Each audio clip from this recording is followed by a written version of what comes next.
ഏത് വീട്ടിൽ കയറി ചെല്ലുമ്പോഴും ലാ തദ്ഖുലൂ ബുയൂതൻ ഗൈറ ബുയൂതികും ഹത്താ തസ്തഅനിസു വതുസല്ലിമു അലാ അഹ്ലിഹാ.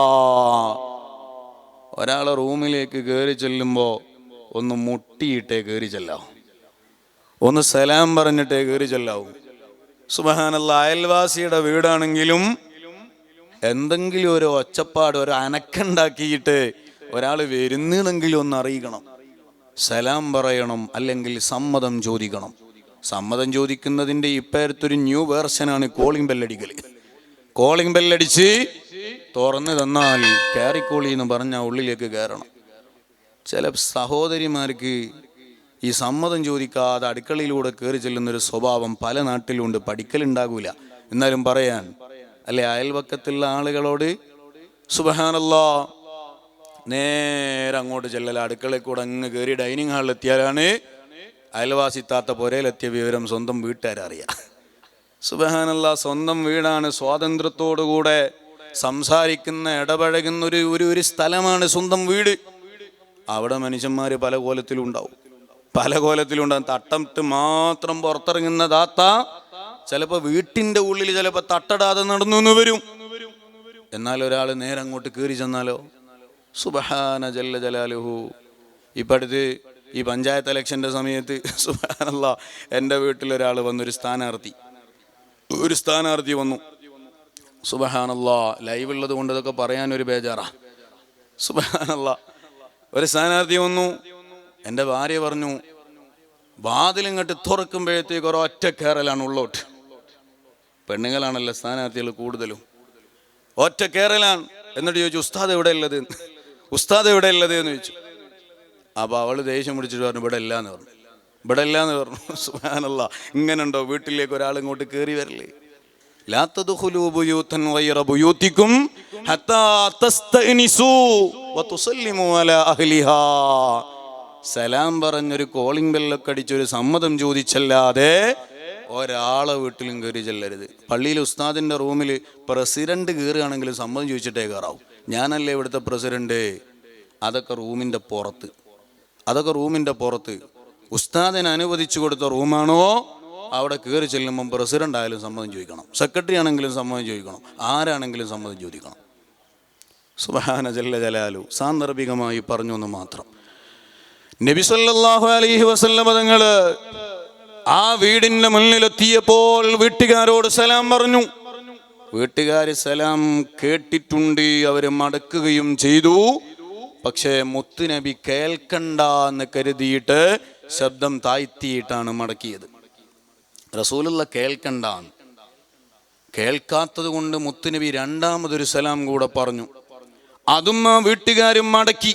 പക്ഷേ ആ വീട്ടുകാര് അപ്പോഴും റസൂലുള്ളാഹി തങ്ങള് ഈ സലാം മടക്കുന്നത് കേൾക്കരുത് എന്ന നിലക്ക് തന്നെ ചിന്തിച്ച് അവര് ശബ്ദം താഴ്ത്തിയിട്ടാണ് അപ്പോഴും സലാം മടക്കിയത്. സുബ്ഹാനല്ലാഹ്, മൂന്നാമതും നബി സല്ലല്ലാഹു അലൈഹി വസല്ലം തങ്ങള് അവിടുന്ന് സലാം പറഞ്ഞു. അപ്പ അവര് നല്ല ശബ്ദത്തിൽ മടക്കി. കാരണം എന്താ, റസൂലുള്ളാഹിക്ക് ഒരു സ്വഭാവമുണ്ട്, ഒരു സലാം പറഞ്ഞിട്ട് മടക്കിയിട്ടില്ലെങ്കിൽ രണ്ടാമതൊരു സലാം കൂടെ പറയും. രണ്ടാമത് സലാം പറഞ്ഞിട്ട് മടക്കുന്നത് കാണുന്നില്ല എന്നുണ്ടെങ്കിൽ അള്ളാഹുവിൻ്റെ റസൂല് മൂന്നാമതൊരു സലാം കൂടെ പറയും. ആ മൂന്നാമത്തെ സലാം മടക്കുന്നില്ല എന്നുണ്ടെങ്കിൽ നബി സല്ലല്ലാഹു അലൈഹി വസല്ലം തങ്ങൾ തിരിച്ചു പോരലാണ്. 3 വട്ടം സലാം പറയും.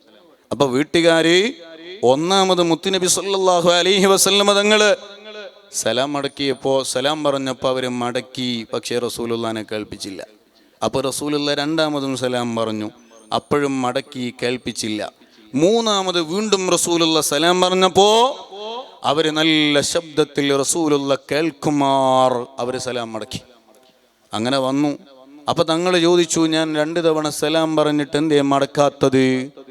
അപ്പൊ അവര് പറഞ്ഞൊരു മറുപടിയുണ്ട്, തങ്ങളെ കേൾക്കാത്തത് കൊണ്ടല്ല മടക്കാതിരുന്നത്, പക്ഷേ ഞങ്ങൾ ഒന്നാമത്തെ തവണ അങ്ങ് സലാം പറഞ്ഞപ്പോ അങ്ങ് കേൾക്കുന്ന രൂപത്തിൽ സലാം മടക്കിയാൽ ഞങ്ങൾക്ക് ആ ഒരു സലാമല്ലേ ലഭിക്കൂ. അതുകൊണ്ട് രണ്ടാമതുങ്ങയുടെ ഒരു സലാം കൂടെ ഞങ്ങൾക്ക് കിട്ടണം എന്ന് വിചാരിച്ചിട്ടാണ് ഞങ്ങൾ അങ്ങ് കേൾക്കാത്ത കോലത്തിൽ മടക്കിയത്. രണ്ടാമത്തെ സലാമും അങ്ങ് കേട്ടിട്ടില്ലെങ്കിൽ അങ്ങ് ഒരു സലാം കൂടെ പറയല്ലോ, അങ്ങയുടെ 3 സലാം കിട്ടണം. ഇനിയും ഞങ്ങൾ മടക്കാതിരുന്നാൽ അങ്ങ് ഞങ്ങളുടെ വീട്ടിൽ കയറില്ലല്ലോ. ആ ബേജാറിലാണ് ഞങ്ങൾ 3ാമത്തെ സലാം അങ്ങ് കേൾക്കുന്ന കോലത്തിൽ മടക്കിയത്. സുബ്ഹാനല്ലാഹ്, ലോകത്തിലെ നേതാവിനൊരു സലാം കിട്ടാൻ അവര് എത്രമാത്രമാണ് കൊതിച്ചതെന്നറിയുമോ? എന്നാൽ സലാത്ത് ചൊല്ലുന്ന ആളുകൾക്കുള്ള മഹത്വമായ മഹാന്മാര് പറയുന്നത് റസൂലുള്ളാഹിന്റെ സലാം അവർക്ക് ലഭിക്കുന്നതാണ് കേട്ടോ. മഹാനായ ഖതീബുൽ ബഗ്ദാദി തങ്ങള് അവിടുന്ന് പറയാണ്, മുഹമ്മദ് ഇബ്നു യഹ്യൽ കിർമാനി തങ്ങള് എന്നോട് പറഞ്ഞൊരു കാര്യമുണ്ട്. എന്തേ അവര് പറഞ്ഞത്? കുല്ലാ യൗമൽ ബിഹളറത്തി അബി അലി ഇബ്നു ഷാദാൻ. മുഹമ്മദ് ഇബ്നു യഹ്യൽ കിർമാനി തങ്ങൾ പറയാൻ, ഒരു ദിവസം ഞങ്ങൾ മഹാനായ അലി ഇബ്നു ഷാദാൻ തങ്ങളുടെ മജ്ലിസിൽ ഇങ്ങനെ ഇരിക്കുമ്പോ ഫദഖല അലൈനാ റജുലുൻ ശാബുൻ ഇല്ലാ യഅരിഫുഹു മിന്നാ അഹദു. ഞങ്ങളിൽ ഒരാൾക്ക് പോലും പരിചയമില്ലാത്തൊരു യുവാവായ ആള് ഞങ്ങളുടെ മജ്ലിസിലേക്ക് അങ്ങ് കയറി വരുന്നു. ഫസല്ലമ, കണ്ടോ കയറി വരുമ്പോ സലാം പറഞ്ഞിട്ടാ വരുന്നത്. സലാം പറയുന്നു. എന്നിട്ട് ചോദിച്ചു, അയ്യക്കും അബൂ അലി ഇബ്നു ഷാദാൻ, നിങ്ങളെ കൂട്ടത്തിൽ ആരാണ് അബൂ അലി ഇബ്നു ഷാദാൻ? ഫഅശർനാ ലഹു ഇലൈഹി,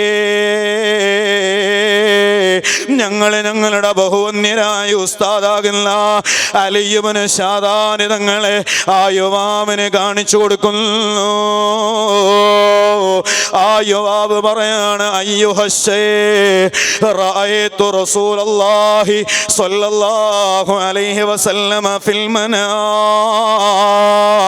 യുവാക്കളെ, ഈ യുവാവ് പറഞ്ഞതുപോലെ മരിക്കുന്നതിന് മുമ്പ് ഏതെങ്കിലും ഒരു ദിവസത്തെ കുറിച്ച് എനിക്കും നിങ്ങൾക്കും ഇങ്ങനെയൊന്ന് പറയാൻ കഴിയണല്ലേ?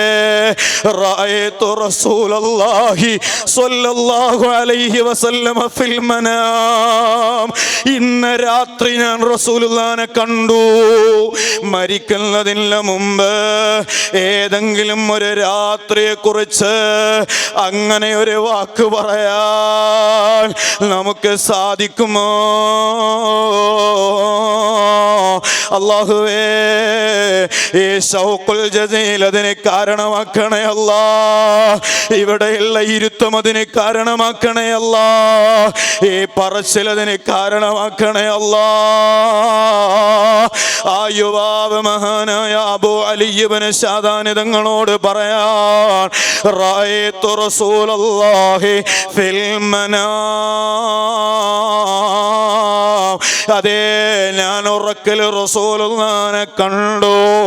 ഫഖാല ലീ, ആ സമയത്ത് റസൂലുള്ളാഹിനോട് പറഞ്ഞു, സൽ അൻ അബി അലി ഇബ്നു ഷാദാൻ, മോനെ നിങ്ങളെ അബൂ അലി ഇബ്നു ഷാദാനിനെ ഒന്ന് അന്വേഷിക്കണേ. ഫഇദാ ലഖിതഹു, നിങ്ങൾ അബൂ അലി ഇബ്നു ഷാദാനിനെ കണ്ടാൽ ഫഖരിഉഹു മിൻസലാം, എൻ്റെ ഒരു സലാം അലി ഇബ്നു ഷാദാനിനോട് പറയണേ മോനെ.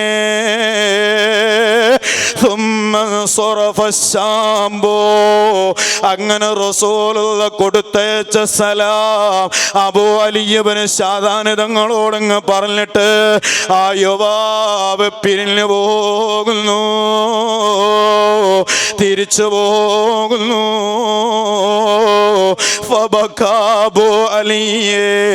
അബൂ അലി തങ്ങള് പൊട്ടി അങ്ങ് കരയാൻ തുടങ്ങുന്നു. റസൂലുള്ളാഹിന്റെ സലാം കിട്ടിയാൽ സന്തോഷിക്കേണ്ട സമയമാണല്ലോ. അബൂ അലി ഇബ്നു ശാദാൻ തങ്ങള് അവിടുന്ന് പൊട്ടിയങ്ങ് കരയാൻ തുടങ്ങുന്നു.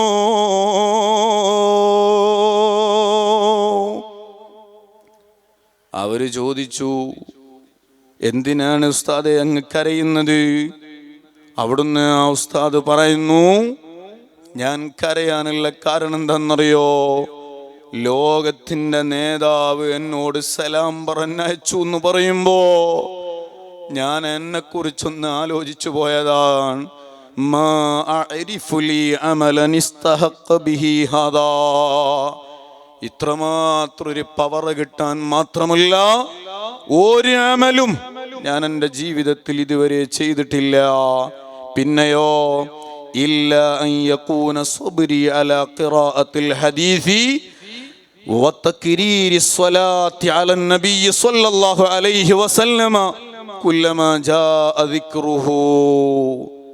തങ്ങളെ പേരെത്ര തവണ ആവർത്തിച്ച് ഹദീസിലോ മറ്റോ വന്നാലും അത് പറയാൻ എനിക്കൊരു മടിയില്ലായിരുന്നു. നമ്മൾ ഒരു 2-3 തവണ റസൂലുള്ളാഹിന്റെ പേരിങ്ങനെ ആവർത്തിച്ച് പറയുമ്പോഴത്തേക്ക് നമുക്ക് തന്നെ ഒരു ഇടങ്ങേറ് തോന്നും. എന്തിനാ അങ്ങനെ മുഹമ്മദുർ റസൂലുള്ളാഹി എന്ന് പറയുന്നത്? നബിതങ്ങൾ എന്ന് പറഞ്ഞാൽ പോരെ, എന്നാൽ സ്വലാത്ത് ഒഴിവായി കിട്ടുമല്ലോ.